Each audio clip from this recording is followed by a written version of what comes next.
So today was the court hearing, the 10th of June, and I turn up at the court, even though I've previously asked my lawyer, who doesn't speak any English, through emails, translated emails. I asked, why do I need to turn up at this court?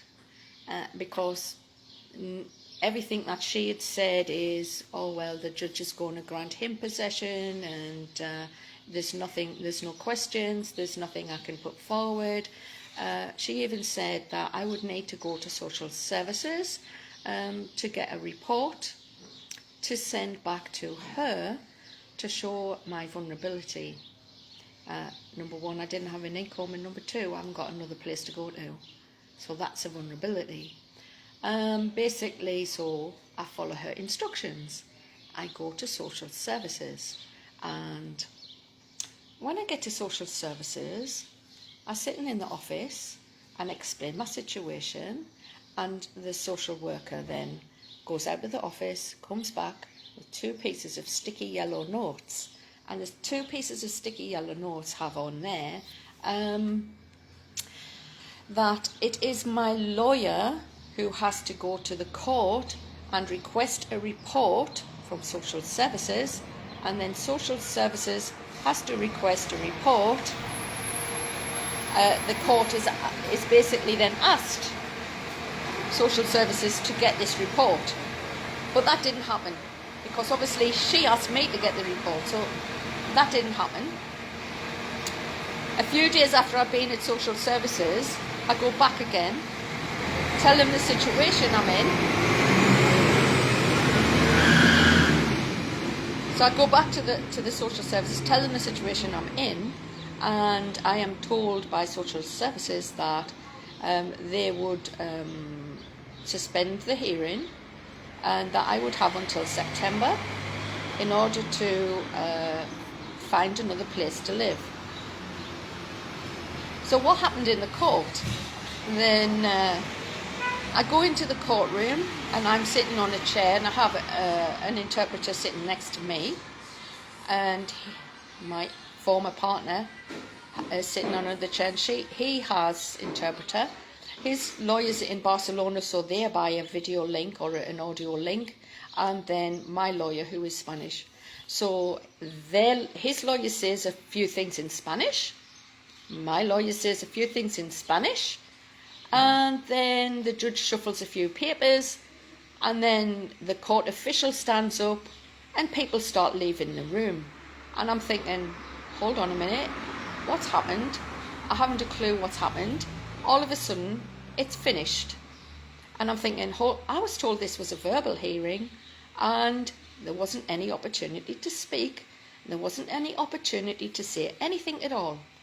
And I stood up and said to the judge, hold on, I thought this was a verbal hearing. Why have I not been able to speak?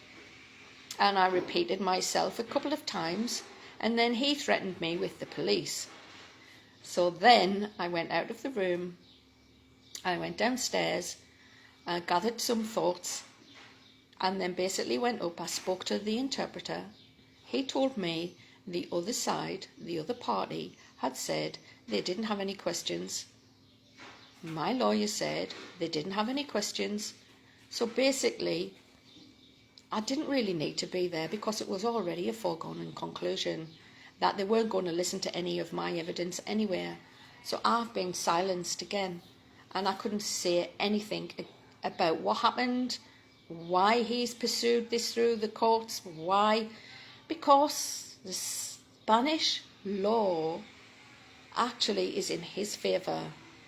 I'd lived in that property for the last 7 years, 5 years as his partner. From 2016, he said he was put my name on that property because I was named in his will. But my name was not on the deeds of that property. I wasn't strong enough to actually voice my opinion at that point.